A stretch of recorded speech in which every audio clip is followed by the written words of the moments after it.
नमस्ते, मैं उज्ज्वला महाराष्ट्र पूना से। दोस्तों, अभी जून का महीना शुरू है और बहुत अच्छी बारिश हो रही है और यही समय है जब हमारे पौधे अपने ग्रोथ के बहुत अच्छे मोड पे होते हैं। इन दिनों में हवा में जो ह्यूमिडिटी होती है, साथ में बारिश का पानी जिसमें नाइट्रोजन बहुत अच्छी तरह से मिला हुआ होता है, उस समय पे हमारे पौधों की ग्रोथ बहुत अच्छी हो जाती है।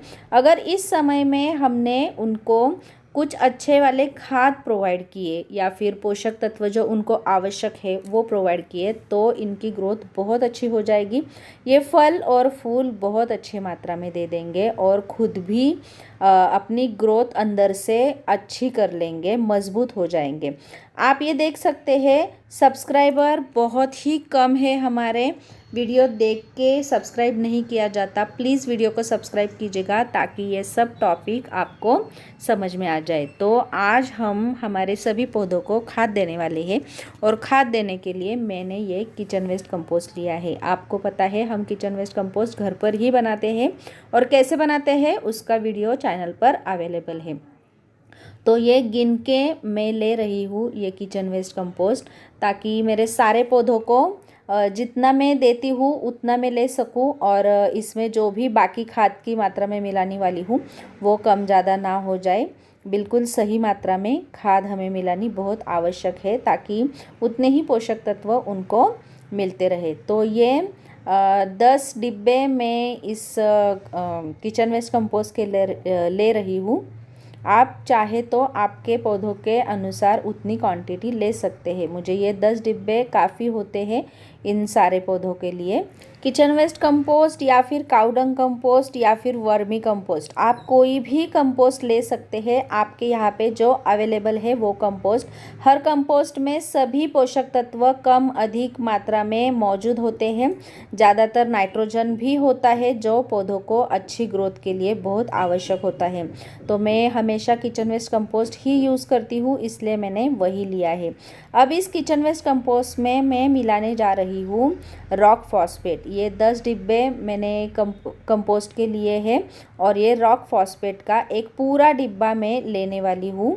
रॉक फॉस्फेट यूज़ कर सकते हैं आप, या फिर आपने बोन मील यूज़ किया तो भी चलेगा। ये दोनों ही चीज़ों में बहुत अच्छी मात्रा में फॉस्फोरस होता है, पोटेशियम होता है और बहुत सारे माइक्रोन्यूट्रिएंट्स होते हैं जो पौधों के लिए आवश्यक होते हैं। और इस 10 डिब्बे कंपोस्ट के लिए एक डिब्बा मुझे रॉक फॉस्फेट सफिशिएंट लगता है, इसलिए मैंने इस मात्रा में इसको ऐड करने का सोच लिया है। अभी आप बोलेंगे कंपोस्ट में अगर सभी पोषक तत्व है तो फिर ये एडिशनल क्यों देना है? तो देखिए, सभी पोषक तत्व तो अच्छे होते ही हैं, लेकिन इन दिनों में फूल बनाने के लिए पौधों को फास्फोरस और पोटेशियम की ज़रूरत होती है। तो वो अगर अधिक मात्रा में हम देंगे तो हमारे पौधे बहुत अच्छे से फूल और फल प्रोड्यूस कर सकते हैं।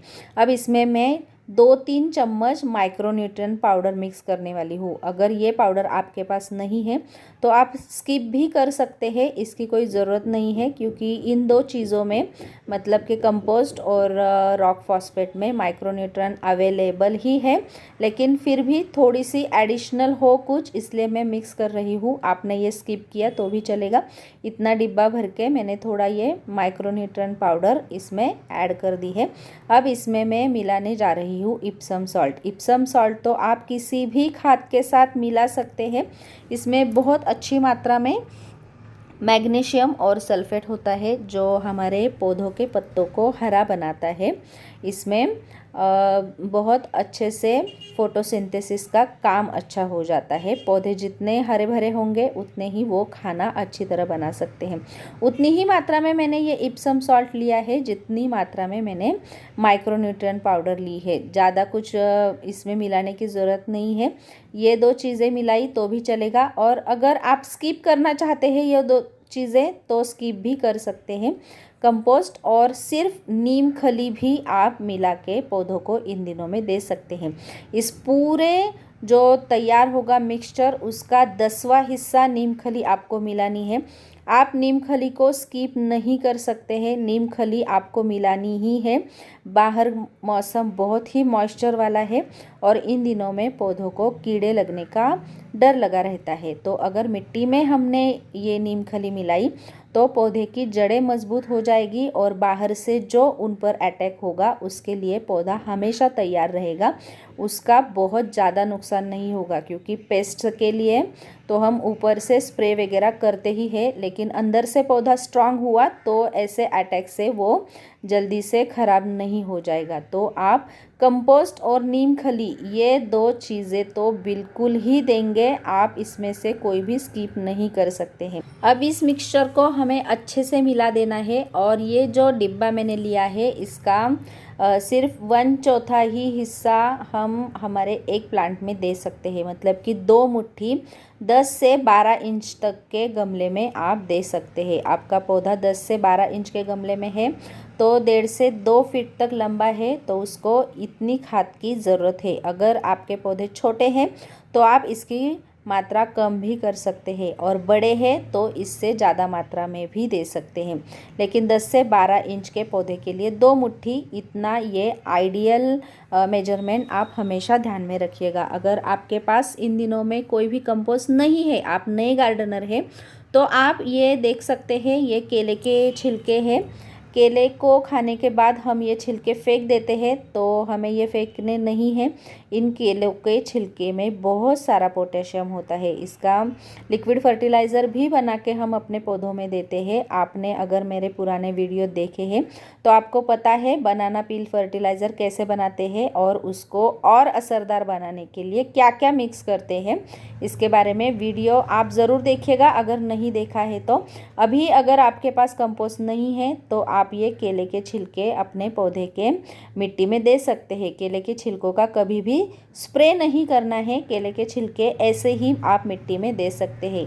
गर्मियों के दिनों में सुखाकर इसको रख के वो पाउडर भी आप दे सकते हैं।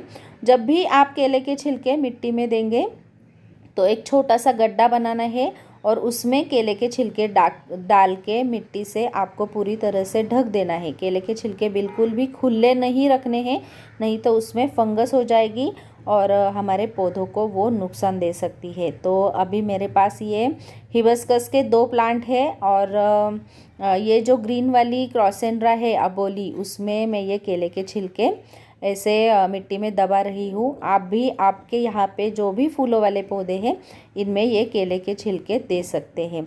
अब केले के छिलके के बाद हम देंगे कंपोस्ट।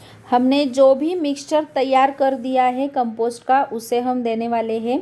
कंपोस्ट देने से पहले आपको एक बात हमेशा ध्यान में रखनी है, पहले एक दिन हमें गुड़ाई करनी है हमारे गमले के मिट्टी की, ताकि इसमें हवा का चयन हो और हमारे पौधों के जड़ों को ऑक्सीजन मिल सके। उसके बाद दूसरे दिन आपको ये कंपोस्ट मिक्स कर देना है और पानी तुरंत बिल्कुल नहीं देना है, पानी हमें दूसरे दिन देना है। तुरंत खाना और पानी दिया पौधों को तो ज़्यादा तो कुछ होता नहीं है, लेकिन अगर एक दिन छोड़ के दिया तो अच्छा होता है। ये तब तक हमारे मिट्टी में अच्छे से घुल जाता है।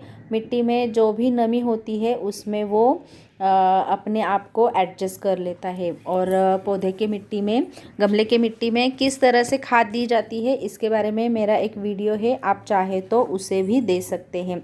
साथ में कितने इंच के गमले के लिए कितना हमें कंपोस्ट यूज़ करना है इसका भी मेजरमेंट मैंने उस वीडियो में दिया है, आप वीडियो चेक कर सकते हैं।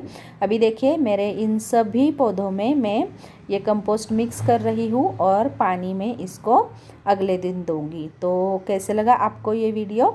अच्छा लगा तो लाइक ज़रूर कीजिएगा और मेरे चैनल को सब्सक्राइब कीजिएगा। नमस्ते।